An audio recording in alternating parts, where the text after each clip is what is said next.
just looking out and through the window, waiting for the mail to get here. And finally it got here, and so I opened the mailbox and I see the call. I was so excited, and I kind of almost like passed out, fell over of just excitement, and got back in, and then was telling my mom, so when do you want me to open it? And she was just thinking, why don't we open it tonight?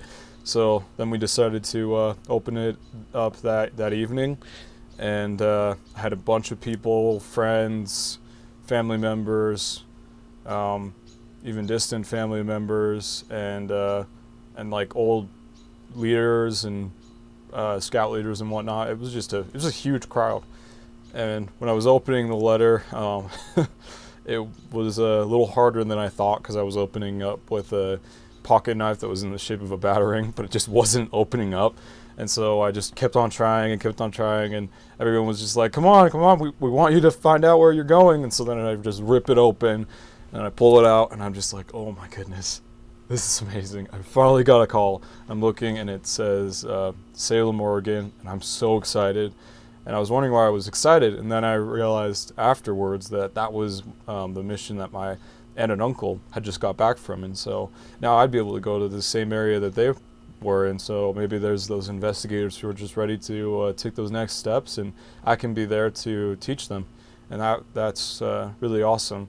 But yeah, opened that up, and I saw that the call, and probably the most exciting part was finding out it was a full-time mission, because that's what I've really been working towards. I mean, I'm okay if I do like a service mission or a trial mission or something like that, but I guess there was that little bit of pridefulness in me where it was just like, man, I really hope that it's going to be a full-time, because I can get that whole 2 years through. And so when I got that full 2 years, I was so excited, and I just screamed out, and I was just like, yes, it's a full-time mission. And yeah, it was just very exciting. My desire was wherever he wanted me to go. I was ready for anything. I remember having dreams about maybe I'm going to be called to maybe just a Utah mission, or maybe it's going to be like the other side of heaven experience, where it's like I'm on some distant island and I'm the only one of the missionaries or something like that. I was ready for anything. No, I'm not. My dad went to Norway. My stepdad went to Japan. My older brother Jeff, he went to Sao Paulo, Brazil. And then my other older brother, he did a service mission in Salt Lake City, working in the family history. Not much. All I can really think of is they have pretty good ice cream, because I got that from the store. Yeah, because there's it's Tillamook in Oregon.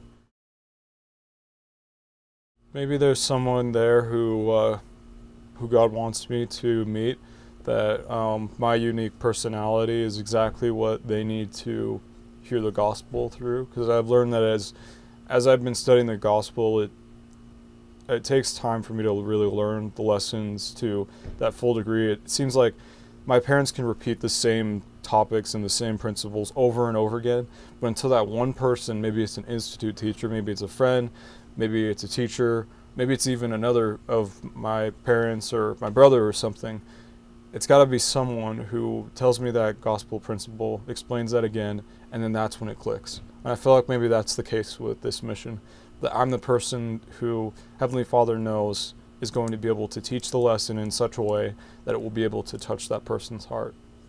I'll just be an instrument in the Lord and do what I can. I don't know, I can't really think of anything that was like that sudden moment where it was like I knew exactly that I wanted to go on a mission. I guess it's just over time, as I've been understanding how real and how true this gospel is, I really want to be a part of it. I really want to be a part of the people who can come to people and tell them about the gospel and awaken them out of, I guess, their spiritual sleep, if you will. Well, I remember in EFY, I was with a bunch of guys. We were all telling about our stories, and yeah, we were just crying together, just having just a big bro time.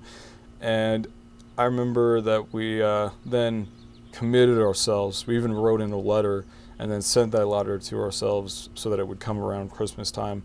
And in that letter, it said that for example, me, I, Mathew Petersen, commit to serving a full-time mission.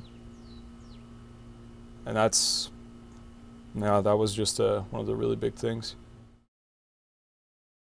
Oh, definitely. I think it's going to be interesting meeting the new people, working with a companion, and going somewhere I haven't been to before, and then staying there for 2 years. I mean, the longest I've stayed in different places, maybe like 2 or 3 weeks, but 2 years, that's different.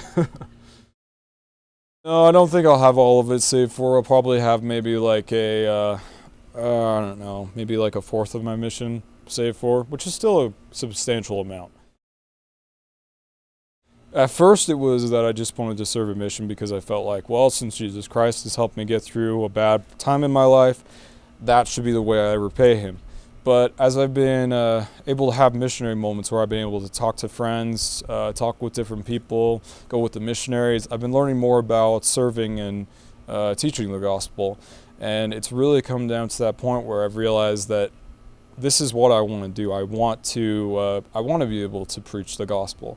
It's hard when you're at school. It's hard when you're at work, when you can't really teach or preach the gospel because it's not really allowed. But to know that I'm going to be able to preach for 2 years straight, that feels great. Because I don't know, sometimes whenever I have a conversation, the beginning of the conversation usually leads into religion. My brother would always get on my case about that. He'd always tell me that I'd just make things too religious or too serious automatically. But I feel like it was a good prep for me to get into that atmosphere of being comfortable with talking to people about religion, being comfortable with talking to people about my beliefs. With me personally, I hope to, when I return from my mission, write a screenplay about my life and about the gospel. And I'll kind of like tie it in with superheroes and whatnot. It's just something that I'm really passionate about. And I feel like when I go on this mission, I'll be able to learn those stories and those moments that will really help me with the screenplay. And I'll also be able to develop my character, which is myself. And so I feel like it's not only going to be a growing experience, it's not only going to be a time to serve the Lord, but I don't know, it's just going to be a general, beautiful spiritual experience where I'm going to be able to learn more about the gospel and have a stronger testimony. I was one of those primary kids who would just sing, "I hope they call me on a mission." And then when I got to that actual age where I was ready to go on a mission, I was scared and I didn't really know if that was really for me. I was 18 at the time, and it just seemed too quick, too fast. And so then I took a break, and then it's more when I really got deep into the gospel and I got deep into the Book of Mormon, the scriptures and whatnot, that I really felt like this is what I really want to do. One of the goals I have is to gain a very personal testimony that doesn't feel like I'm clinging on to other people's, that it's my experiences, my time. And I also really want to learn how to preach the gospel, because when I get back from my mission, I'll be a home teacher or I'll be a ward missionary or something, and I still got to remember how to teach those lessons, in a simple way, because I'm one who really thinks complex, and I try to get like the most fine detail in things, but I really want to learn how to, for lack of better words, dumb down the lessons to be able to teach people. Like I said, teaching the gospel to strangers is pretty nerve-wracking when it's maybe a young family with a bunch of kids, and you have those kids at that stage where they think they know everything, and that can get a little paranoid to yourself, because then you feel like you're not able to really teach the lessons in the right way. And I worry about talking with different faiths. Because I don't want to offend, I want to invite. I don't want to fall into any Bible bashing. But yeah, and I think the other worry is just, just taking care of myself on my own. Because I can't take care of myself right now. But when it really comes down to where I don't have where I don't have my mom or my dad with me, and it's just me taking care of myself with my companion, that may be a little difficult, but as I've learned that I can endure through and complete hard things, I feel and believe that I'll be able to get past that. I'll have a different perspective on how I want my life to be. I'll really have a strong feeling of why it is good to choose the right, and why it's not just something that we're just commanded to do, that my heart will actually want to go into that direction.